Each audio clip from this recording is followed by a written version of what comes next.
C'est Daniela Ferrière, écrivain. Et je trouve que j'ai tant donné de l'argent d'ailleurs à ces parcomètres en pestant. Pour une fois, je le ferai avec un sourire, c'est pas mal. Mais je trouve que c'est signe de la santé d'une ville. C'est-à-dire, dans ce cas-là, Montréal a des difficultés de respiration.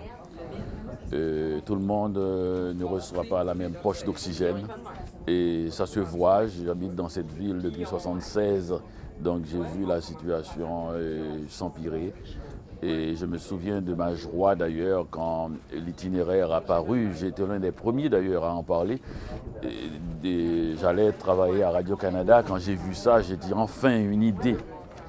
C'est ça qui m'intéresse. Moi, quand il y a des trouvailles, je n'aime pas les gens qui acceptent la réalité. Je viens d'Haïti, c'est un pays où on n'accepte pas la réalité des choses. Le destin, ça n'existe pas. Et le déterminisme, les gens ne sont pas nés pour être pauvres. Alors quand je vois les gens se réveiller, trouver des idées et se faire aider aussi avec des gens de la ville qui ont la perception que la pauvreté de la ville, c'est de la pauvreté pour tout le monde. La pauvreté entraîne la pauvreté d'esprit aussi d'ailleurs. Bon, ce matin d'ailleurs, j'ai envoyé une note au Monde qui demandait de visualiser Port-au-Prince et j'ai dit qu'il faudrait en faire une ville d'art.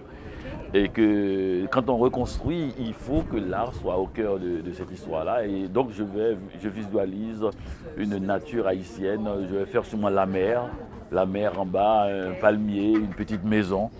Donc ça donnera l'impression que Port-au-Prince est à Montréal. Merci beaucoup. Je vous en prie.